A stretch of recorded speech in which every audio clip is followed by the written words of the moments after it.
챕터 6에서는 간이 차량 모델 작성에 대해서 알아보도록 하겠습니다. 간이 차량 모델 작성을 하려면 각속도에서 회전수로 변환하는 그런 과정을 한번 거쳐줘야 되는데 이거에 대해서 한번 학습을 해볼게요. 그래서 처음에 변환을 하려면 입력과 출력을 정의한 표를 작성을 해야 돼요. 그래서 그, 그 표를 제가 한번 작성을 해봤을 때 입력 신호로는 각속도가 들어갈 것이고 당연히 각속도에서 회전수로 변환을 하는 거니까 각속도 라디안 퍼 세크로 들어갈 거고 출력 신호로는 회전수가 나오겠죠.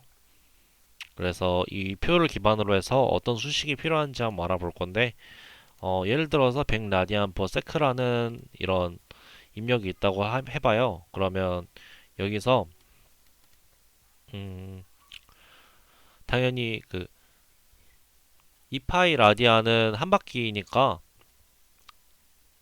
2파이 라디안 한 바퀴니까 얼마나 회전했는지 저희가 알아보는 거잖아요. 그래서 100에서 2파이를 나눠주면 몇 번 회전했는지 알 수 있죠.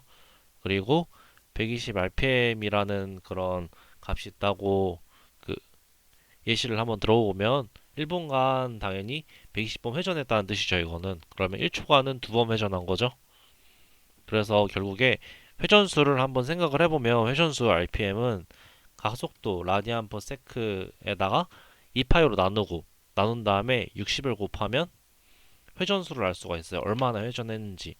이게 초당 16번 정도 회전을 했죠. 근데 이건 1초에 이 정도 회전했으니까 1분에 회전한 그 값을 알려면 60을 곱해줘야겠죠. 그래서 이렇게 모델링을 하면 수식을 작성한 다음에 모델링을 해야 되는데 이거 모델링을 하면 그 하면 테스트를 해봐야 하잖아요. 그래서 테스트 패턴에 대해서 한번 말을 해보면 0 들어갔을 때 당연히 0이 들어가 될 거고 그 다음에 1047에 들어갔을 때에는 당연히 이 정도 값이 나오겠죠. 기대치가 이렇게 있으니까 넣어봤을 때 이 값이 나오는지 안 나오는지 확인을 하면 될 거예요. 자, 그리고 다른 한 가지를 또 학습해 볼 건데 회전수에서 거리로 변환을 할 건데 이 방법에 대해서 알아볼 거예요. 그 주어진 값으로는 입력으로는 회전수 그리고 반경이 주어져 있어야 돼요. 반경이라는 건 반지름이죠. 그래서 이거를 통해서 거리로 변환하는데 처음에 차량 속도를 계산할 거예요. 속도를 계산한 다음에 그 다음에 차근차근 거리로 변환을 할 거예요. 그래서 입력으로는 아까랑 비슷하게 표를 작성을 해보면 입력으로는 회전수 RPM이 들어갈 거고 RPM은 아까 어떻게 구하는지 해봤죠. 그래서 RPM을 입력으로 두고 출력으로는 차량 속도를 구하는 거예요. 이 RPM을 통해서 차량 속도를 구하는 걸 알아볼 건데 자, 처음에 원주를 일단 구해야 돼요. 원주를 구하는 거는 2파이R 그 원주 구하는 공식이죠. 그래서 2파이R 통해서 한 바퀴에 이 정도 굴러간다는 걸 알 수 있어요. 킬로미터 단위로 환산을 하면 0.00314 킬로미터 한 바퀴 0.00314 킬로미터가 굴러간다는 걸 알 수 있어요. 그러니까 음, 이게 지금 구하는 게 속도를 구하는 건데 속도에서 밑에 나눠주는 값이 1시간이니까 RPM은 그 분단이잖아요. 그러니까 단위 환산을 해줘야 돼요. 그러니까 RPM이라는 거는 1분에 얼마나 굴러가는가. 그러니까 RPH를 구해야 되니까 60을 곱해주면 1시간에 얼마나 굴러가는가. 이걸 나타내는 거죠. 그래서 이 두 개를 구해서 당연히 곱해주기만 하면 차량 속도가 나오겠죠. 네, 이렇게 차량 속도를 구했습니다. 그리고 회전수에서 거리로 변환을 하는 거니까 그 속도를 적분을 해주면 거리로 환산할 수 있거든요. 그래서 차량 주행 거리는 차량 속도를 적분하면 쉽게 알 수 있습니다. 그리고 마찬가지로 가속도를 적분하게 되면 속도가 나오게 돼요. 그러니까 밑에 세크 단위가 아니다. 세크 차수가 한 차수가 내려가게 되거든요. 이게 적분의 결과예요. 그래서 적분기 사용할 때는 시간계 검토가 꼭 필요한데 1초에 1이 되면 좋은 시스템이라고 볼 수 있어요. 그래서 거리 계산, 자동차 속도를 통해서 거리를 한번 계산을 해볼 거예요. 속도가 처음에 0일 땐 당연히 시간 0일 때, 그러니까 시간이 지날수록 속도,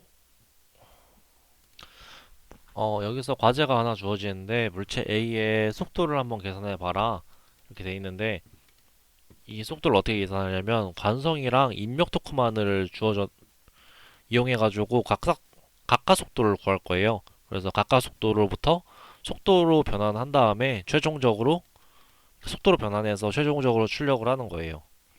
일단은 관성이랑 토크 가지고 어떻게 각각 속도로 만드냐 한번 알아보면, 음,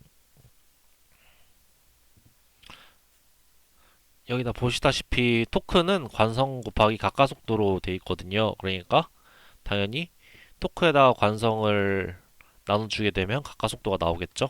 그래서 직접 모델링을 해봤습니다.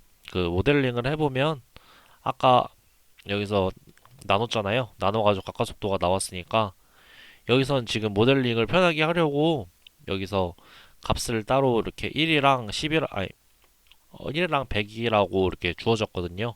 그래서 1하고 100을 나눠가지고 각가속도를 만들어내고, 각가속도에서 아까 말씀드렸다시피 적분기, 이게 S분의 1이라는 그런 시뮬링크 블럭이거든요. 이게 적분하는 건데 각가속도에서 S분의 1 해가지고 적분해서 각속도를 구하고, 그래서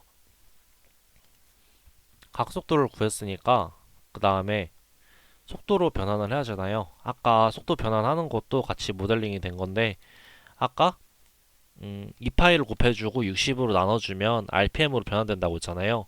각속도에서 RPM으로 변환하는 거에 대해서 아까 그 설명을 드렸어요. 거기서 RPM으로 변환한 다음에 다시 M에서 H로 단위를 변환을 해야 되니까 60이라는 개인을 또 곱해주고, 그 다음에 여기 반경에서 원주를 구하려고 이 파일을 곱해줬어요. 그 개인이 곱해주는 건데 그 상수값을 곱해주는 게 이 개인 블럭이거든요. 곱해줘가지고 맨 마지막으로 그 원주와 RPH를 곱해주면 미터 퍼 H가 나오는데, 미터에서 다시 킬로미터 단위로 그 변환을 해줘야 되니까 1000을 다시 곱해주어가지고 그 속도로 변환하는 그 최종 출력이 나왔습니다. 그 다음으로는 차량을 모델링 하려면 주행 저항을 계산하는 방법에 대해서 알아야 되는데, 그 차량 속도에 따른 공기 저항을 계산하는 거예요. 거기서 값들이 기본적으로 주어지는 것들이 있는데, 대기압, 뭐 전면 투영 면적, 그리고 공기 저항 계수, 기온 이거랑 그다음에 아무튼 이런 값들은 기본적으로 주어지는 값들이에요. 기온은 25도라고 가정한 거고 개수들은 뭐 다 주어지는 거고, 그걸 통해서 위에 이런 그 값들을 통해서 공기 저항을 계산할 수 있어요. 공기 저항은 저항력 곱하기 차량 속도 제곱인데, 여기 저항력을 구하는 거는 공기 저항 계수 곱하기 전면 투영 면적 그리고 공기 밀도. 여기 보시면 위에 다 나와 있는 값들이죠. 전면 투영 면적 그리고 공기 저항 계수. 아무튼 이런 식으로 네, 다 값들을 집어넣어주면 공기